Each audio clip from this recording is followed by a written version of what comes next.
Binge the full week of The Ray Taylor Show ad-free over at inspireddisorder.com/plus. This is The Ray Taylor Show.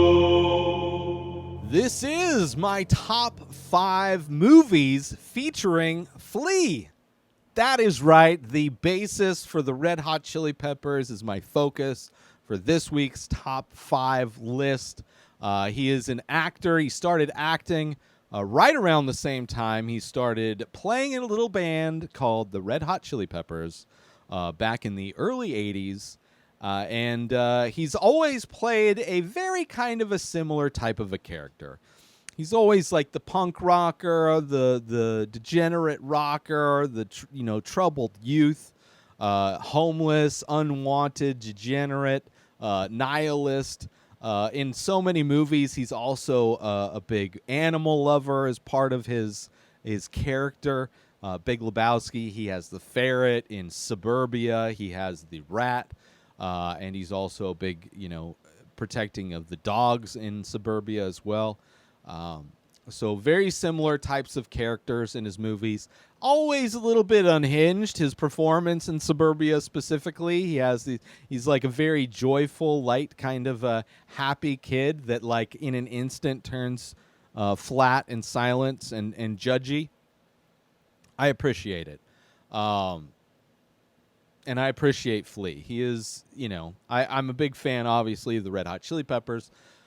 But also, he's been in some great movies. Like, if you want to have a fun movie-going experience, you want to introduce yourself to some fun movies, and just watch a fun cross-section of films, I highly recommend checking out movies that are that Flea is featured in. He's done. I didn't add in any of his animated films into this list where he plays a voice, just because he's always just a side character. It's very rare that he's one of the lead characters in a film. So even in the movies where he's in them a lot, he's not a lead character. So I didn't want just his voice to be represented. So I just didn't. This list would have been different if I had added the animated movies, but I felt that we needed just more than just Flea's voice in these movies, since he is so just sparingly featured in so many movies. So, with all of that said, let's run down my top 5 movies featuring Flea. Starting off with my number 5 is his first movie, Suburbia. Came out in 1983. It was a movie that he filmed right around the same time he started the Red Hot Chili Peppers with his good buddy Anthony Kiedis. Suburbia, a movie I talked about a couple days ago, reviewed my first watch of this movie, written and directed by Penelope Spears. Flea plays one of the members of the TR gang, this punk rock kids in Suburbia, these white punks, suburban kids joining a gang, basically becoming each other's family, because a lot of these kids are unwanted kids, come from broken homes, etc., etc. Flea's character, this is probably the movie that features Flea the most. He's not necessarily the lead, but he is in this movie throughout.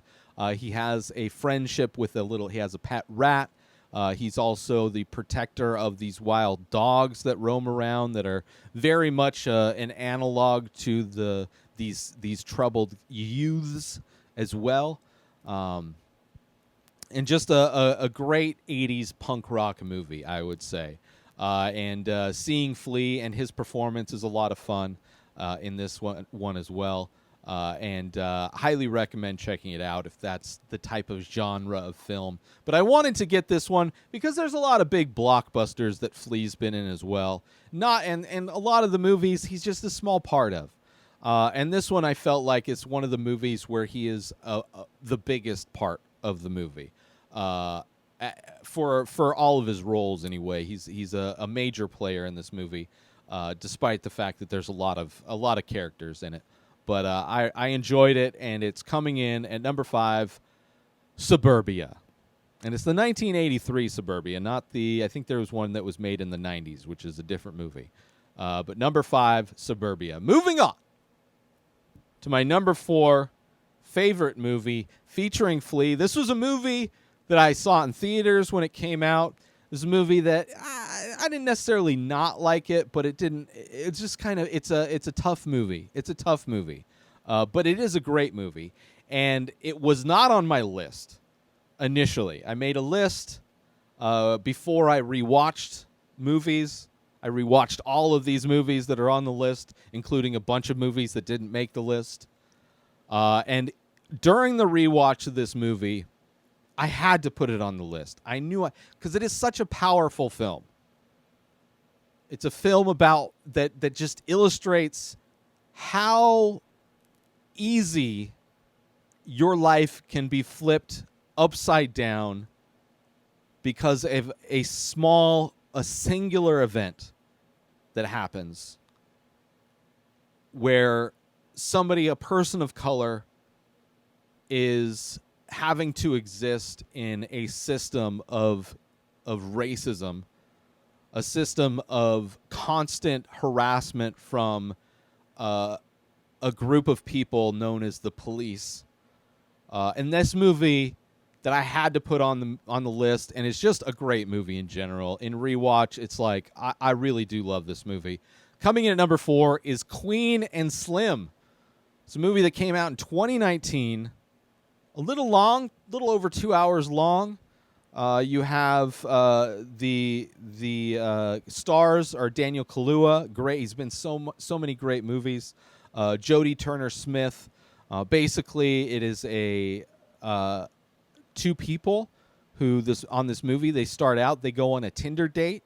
The woman who is, let's see, what's her name? Queen, I guess, is her name, and Slim is the other guy.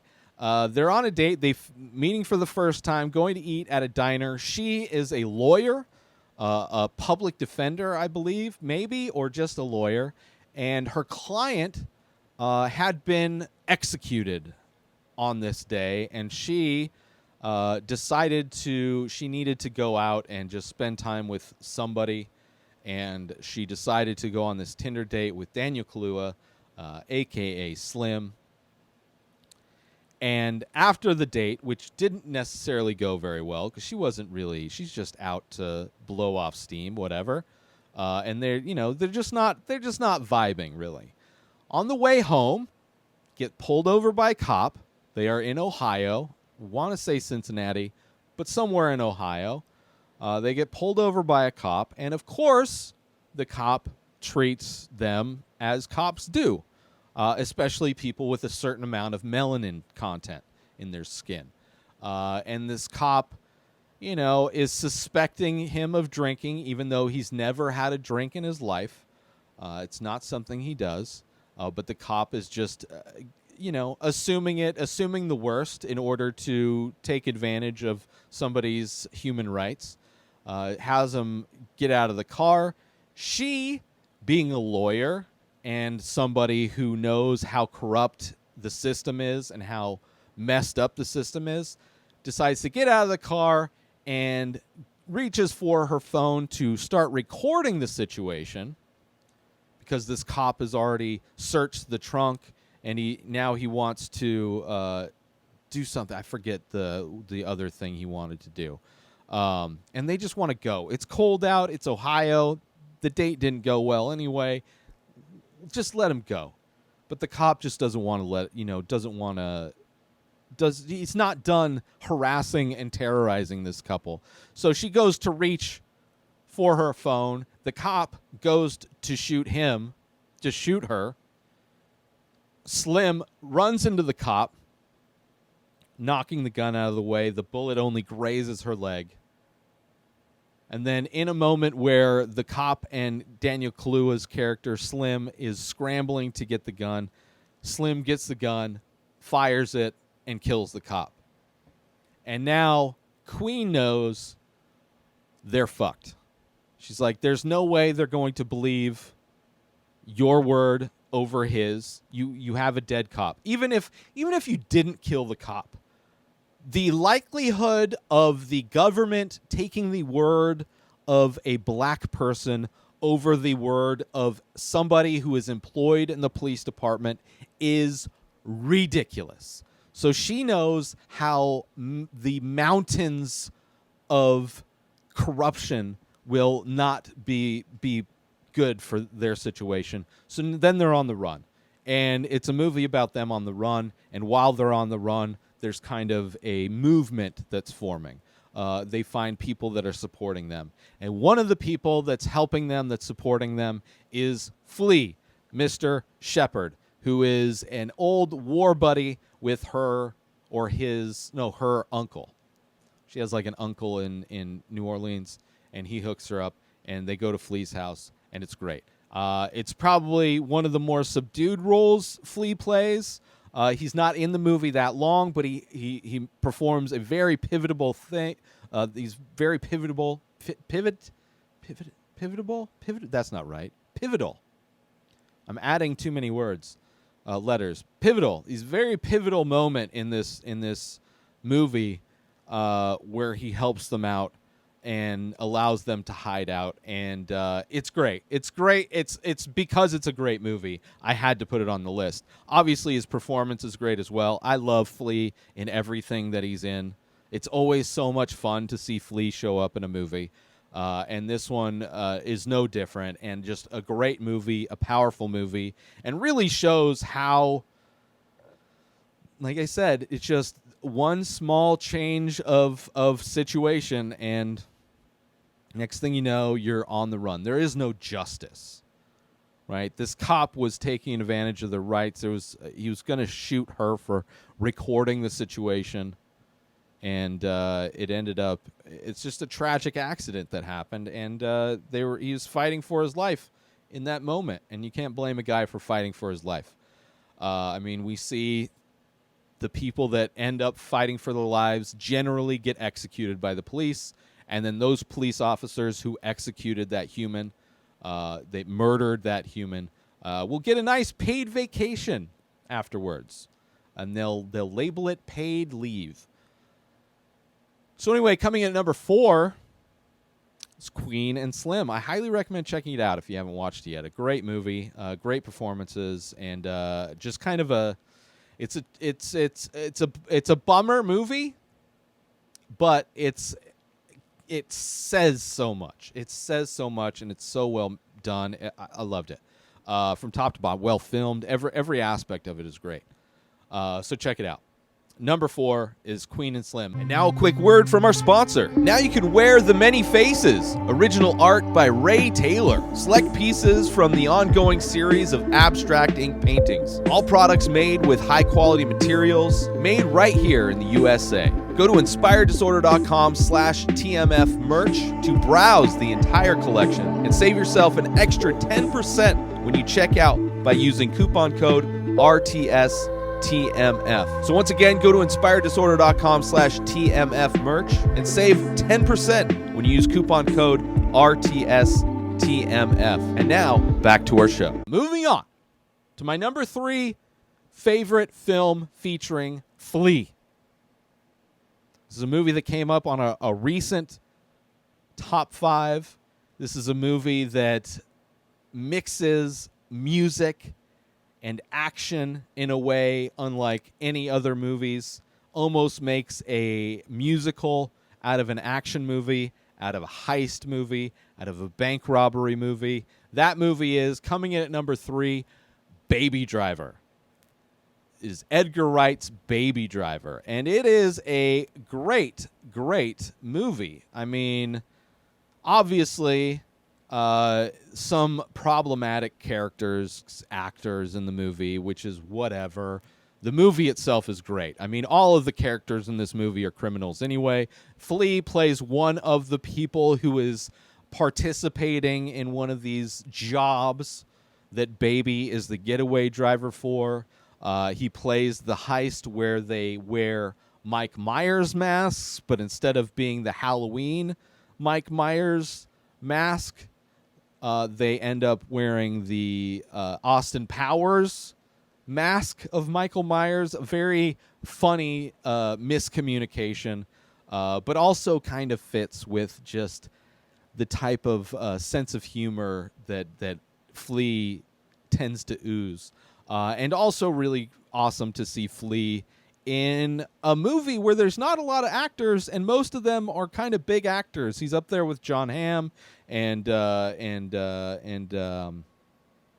Spacey and Jamie Foxx, and just great actors. And there you have Flea playing one of those guys, one of those contract criminals in a great movie. Such a fun movie. And since Flea is a musician, the fact that music is so tied into the narrative of this, the way this movie is edited, it is such a fun paced movie, such a fun movie in general.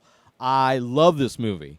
It's almost at one point was, I think it was, I mean, Edgar Wright makes amazing movies. At one point, this was my number one Edgar Wright movie, but that list shifted. I'd recommend go check out my top 5 Edgar Wright movies that I did a few weeks ago, if you want to see where Baby Driver landed on that list. But at one point, it was number one.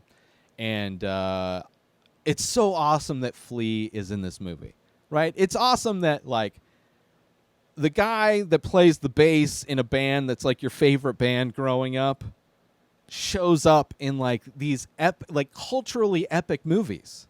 And I think Baby Driver is it's like such a unique film that no other film really has done that's similar to it. It is very, very, very much the voice of Edgar Wright. It's awesome to see Flea as part of that.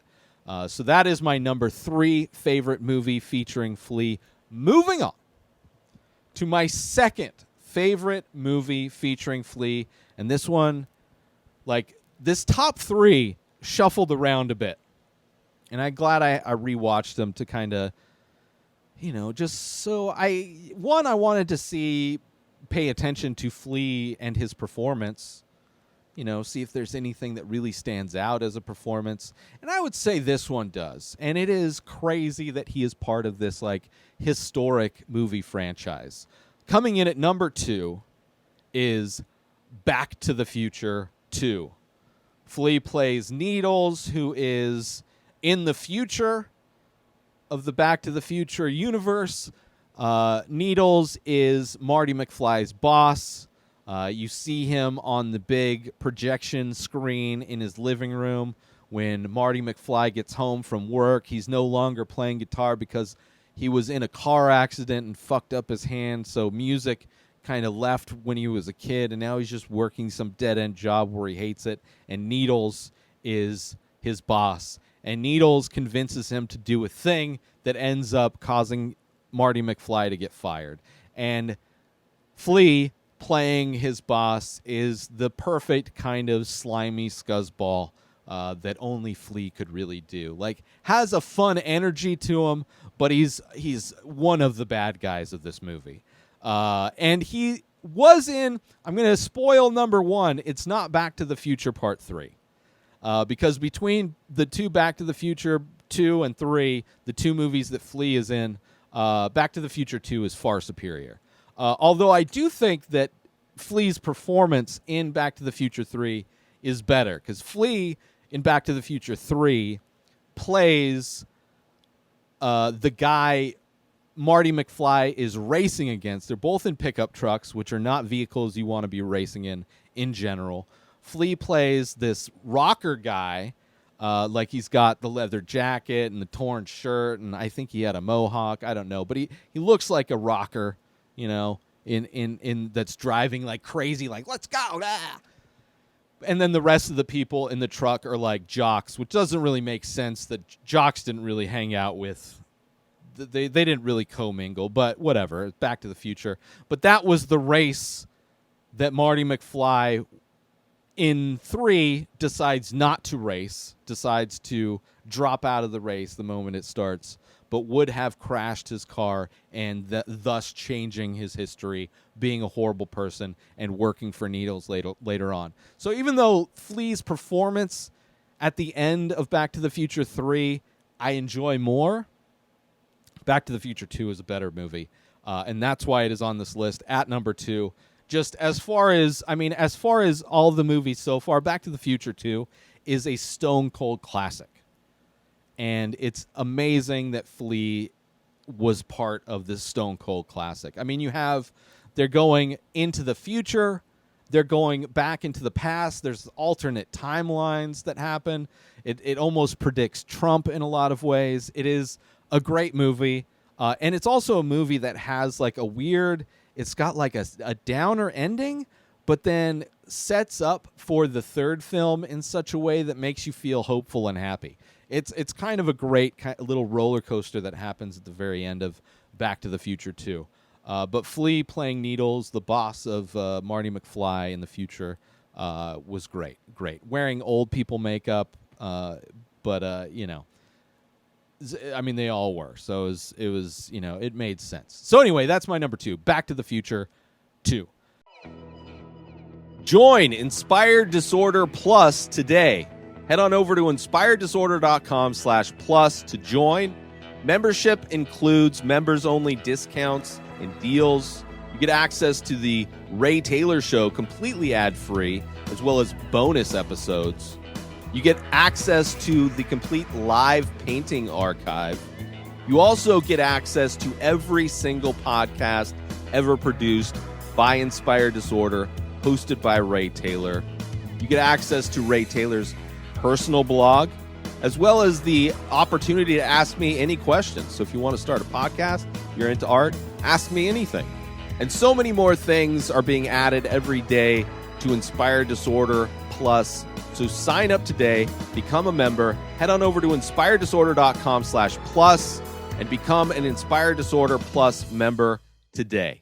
Moving on to my number 1, my favorite movie featuring Flea is, I mean, I couldn't not do it. I couldn't not do it because this movie abides, and so does the dude, despite all the nihilists. It is, coming in at number 1, The Big Lebowski. Just another culturally huge movie that Flea is in. A great movie following the dude, Lebowski. You have it's almost like a noir film, but Lebowski is like this degenerate, just pothead that stumbles into a situation and slowly kind of is understanding what's going on. You have these nihilists, which is Flea, played by Flea, who is another character played by Flea that is an animal lover. His character in The Big Lebowski, he has a ferret, which there is the scene where they go in to intimidate Lebowski. And I think they're trying to get... What are they trying to do? They're trying to intimidate him for some reason, and they throw the ferret inside the bathwater as Lebowski's trying to smoke a little roach. And it's funny. Flea, the best scene, which I think is the best acting Flea has done, and it's a great scene. It's the fight scene outside of the bowling alley where Donnie dies. He has the heart attack. And it's the scene where, they all know that the nihilists don't have anything. Like, they didn't actually kidnap the girl or whatever, and whatever ransom that they're asking for, they still want it, despite the fact that Lebowski and, what's his name? John Goodman's character. What's his name? Where is he at? Walter Sobchak, obviously. Walter Sobchak and the dude aren't they're come and get, or Sobchak is come and get it. You fucked with me. You stole my underwear when I threw out that ringer. I want my underwear back. And he's not having any of it. And he throws the bowling ball in his bag and hits Flea in the stomach. And the scene is Flea just crawling on the asphalt in utter pain. Just the facial acting done by Flea is great. And just it's a really funny scene if you're watching it focusing on Flea. I think he does a great performance, and it's just such a great movie. And similarly to his other roles, playing that nihilist, I mean, a lot of punks are nihilists, and also the fact that these nihilists are kind of hypocritical is similar to a lot of punk, other people that are anarchists and things. It's funny, it's great, and it had to be number one. I mean, it's the best movie out of all in my favorite movie easily out of all of the movies Flea is in. It's also, I would say, his best performance. I mean, it's a great performance by him. It's small. It's really small. And he's doing like a funny accent, but so are the other guys, But that scene where he gets hit with the bowling ball in the gut, it's a classic. It's awesome. And it's a great scene, but it's also a pivotal moment in the movie where Donnie dies. Steve Buscemi's character. So yeah. Those are my top 5 movies featuring Flea. Let me run them down one more time. This is my top 5 movies featuring Flea. Starting off with number 5 is Suburbia from 1983. Number 4 is Queen and Slim. Number 3 is Baby Driver. Number 2 is Back to the Future 2. And my number 1 favorite movie featuring Flea is The Big Lebowski. Let me know how you would rank the movies featuring Flea. Hit me up on social media. Leave your rankings in the comments. Let me know what you think. I would highly recommend. It's a fun watch. There's a lot of fun movies. Like I said, he's in animated films like Inside Out, Toy Story 4, which are bangers. But, as a way to try and limit this list in some way, and make room for movies like Suburbia and Queen and Slim. I mean, Suburbia is probably like the most acting he's done. There's also a movie called Lowdown that I believe Flea produced about a musicians dealing with heroin addiction, which is something that he has personally dealt with himself within his band, the Red Hot Chili Peppers. I mean, John Frusciante has struggled with it constantly. Anthony Kiedis has struggled with it. They lost Hillel Slovak to overdose. I mean, it's something that plagues a lot of musicians and artists, and is clearly a movie that meant a lot to him.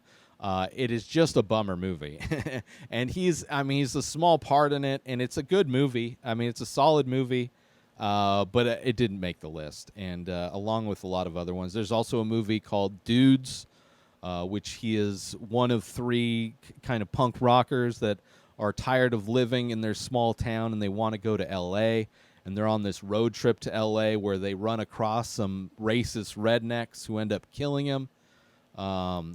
It's kind of a fun movie. But I've out of those 2, number 5 was either going to be Dudes or Suburbia, and I figure Suburbia...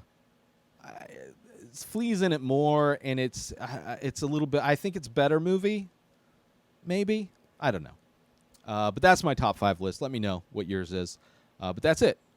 Check out Flea, and check out the new Red Hot Chili Pepper album. I love it. New episodes of The Ray Taylor Show come out every single day. Subscribe on YouTube and everywhere our podcasts are found. Binge the full week over at inspireddisorder.com/plus. Buy Ray Taylor Show merch over at inspireddisorder.com, and follow the show on Instagram at Ray Taylor Show. Have a wonderful day, everybody. Peace out! Today is the day where you wake up and you realize that everything that you've been dreaming about, everything that you've been wanting, every goal and wish and hope that you've ever had can become real. Dreams can come true. What you manifest in your mind, you can bring to reality.